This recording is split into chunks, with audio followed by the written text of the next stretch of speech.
गुरु प्यारी साध संगत जी, राधा स्वामी जी।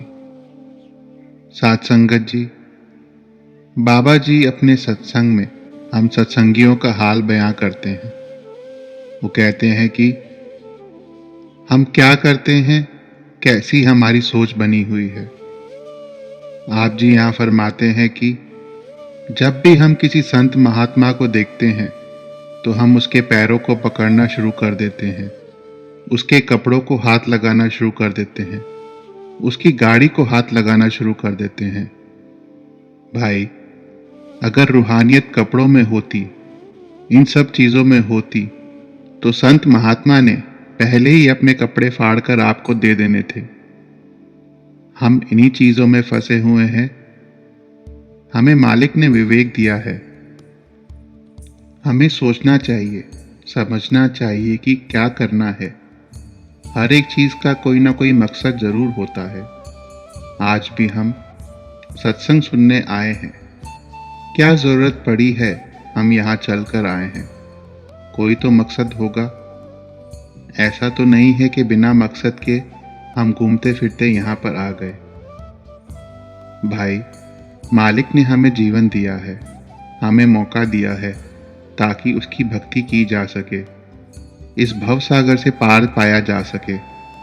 लेकिन हमारी हालत तो गधे जैसी है।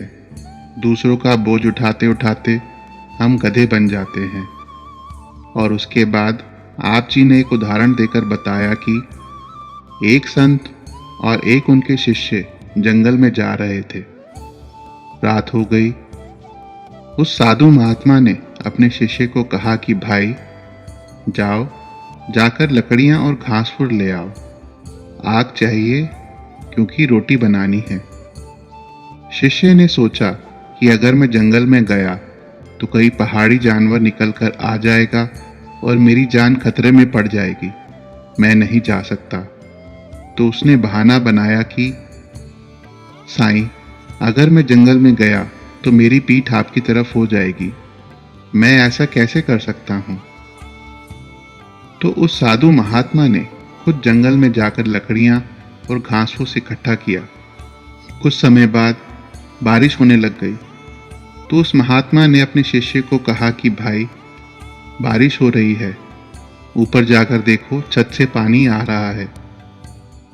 शिष्य ने फिर सोचा, अगर मैं ऊपर गया, कहीं मेरा पैर फिसल गया और मुझे चोट लग गई तो मैं क्या करूंगा। मुझे तो कोई यहाँ बचाने वाला भी नहीं होगा। उसने फिर सोचा और कहा कि साईं, मैं ऐसा नहीं कर सकता। अगर मैं छत पर गया तो आप नीचे होंगे, मैं आपके ऊपर। यह तो अच्छा नहीं लगता। मैं ऐसा बिल्कुल नहीं कर सकता। तो उस महात्मा ने खुद ही जाकर ठीक कर लिया। कुछ समय बाद महात्मा ने कहा कि भाई, आओ खाना खा लो। तो वह शिष्य हाथ जोड़कर अपने गुरु के चरणों में पड़ गया और कहने लगा, साईं, मैंने आपके 2 हुक्म नहीं माने, ये मेरी गलतियां थी, लेकिन यह तीसरा हुक्म तो मैं आपका मानूंगा। पंडाल में बैठी सभी संगत हंसने लगी और बाबा जी ने कहा, हंसो मत, यही हाल तुम्हारा है।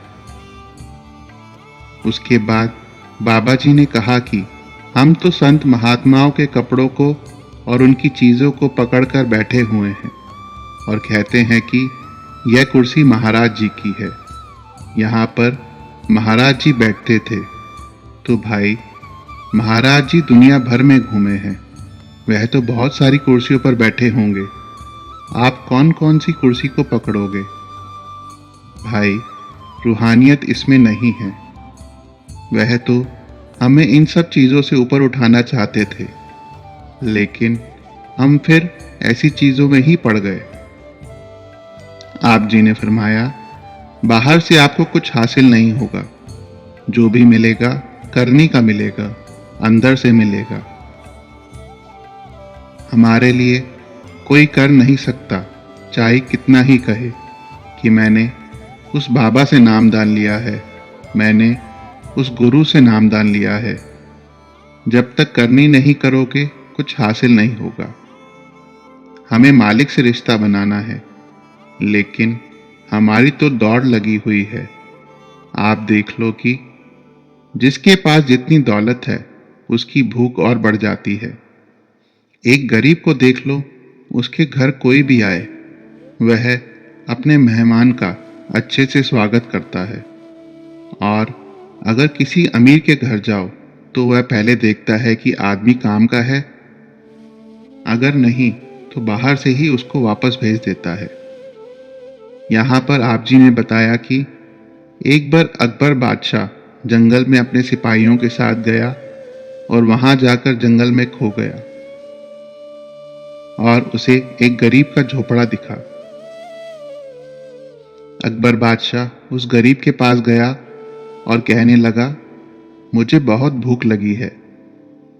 तो गरीब के पास जो खाने को था उसने बादशाह को दे दिया। तब उस बादशाह ने सोचा कि देखो कितना बड़ा दिल है इस गरीब का, इसने अपने परिवार के बारे में नहीं सोचा, खुले दिल से मुझे सब ये दे दिया। उसने खुश होकर अपनी एक अंगूठी उसे दे दी और कहा कि आगे कभी भी जरूरत पड़े तो मेरे पास आ जाना, मैं इस देश का बादशाह हूं। कुछ समय बाद जब वहां अकाल पड़ गया तो उसके घर वालों ने कहा कि जाओ, बादशाह ने तुम्हें अंगूठी दी थी, उसके पास जाओ, उसके पास जाकर फरियाद करो कि हमारी सहायता करे। गरीब ने ऐसा ही किया। वह जब राजमहल में गया तो उसने वहां जाकर देखा कि बादशाह नमाज पढ़ रहे हैं और मालिक के आगे फरियाद कर रहे हैं कि हे मालिक, मेरे देश में अकाल पड़ गया है, आपकी बख्शीश चाहिए। बादशाह दोनों हाथ फैलाकर फरियाद कर रहा था। जब यह सब उस आदमी ने देखा तो वापस चल पड़ा। गरीब को वापस जाते हुए बादशाह ने देख लिया और कहने लगा, ये तो वही आदमी है। उसने उस गरीब को आवाज लगाई और कहने लगा, कहाँ जा रहे हो? गरीब ने कहा, नहीं, मुझे समझ आ गई है। बादशाह ने फिर कहा कि बताओ क्या बात है? गरीब कहने लगा, मुझे तो लगा था कि आप मेरी सहायता करोगे, लेकिन आप तो खुद भिखारी बने बैठे हो। बाबा जी ने यहाँ पर फरमाया कि हम उस मालिक से कुछ ना कुछ मांगते ही रहते हैं, हमारी कोई ना कोई फरियाद उसके आगे रहती है। मालिक शुरू से ही देता आया है, लेकिन हमारी भूख नहीं मिटती। आप जी ने कहा कि चाहे जितना बड़ा घर बना लो, सोना तो एक ही कमरे में है। शरीर की कुछ ही ज़रूरतें हैं, 2 वक्त की रोटी चाहिए, कपड़ा चाहिए और सिर ढकने के लिए छत चाहिए। बाकी जो कुछ भी है वह बहुत ज़्यादा है। लेकिन अगर घर में कोई शादी आ जाए, हमारे ट्रंक, हमारी अलमारियां कपड़ों से भरी पड़ी होती हैं, लेकिन हम फिर भी कह देते हैं कपड़े हैं नहीं जी। हमें किसी ने नहीं देखना, लेकिन फिर भी हमें यह फिक्र होती रहती है, यह मैंने कल डाला था, अगर आज भी यही कपड़ा पहन लिया तो लोग क्या कहेंगे, जबकि पूछने वाला कोई नहीं है। हमें यही फिक्र रहती है। यह सब सुनकर संगत हंसने लगी। बाबा जी फरमाते हैं, भाई, हमें सभी चीज़ों से ऊपर उठकर उस कुल मालिक की भक्ति करनी है, और याद रखो उसके घर में केवल नाम की पहचान है, हमारे धन दौलत की नहीं, हमारे बाल बच्चों की नहीं, सिर्फ नाम की पहचान है और किसी चीज़ की नहीं। राधा स्वामी जी।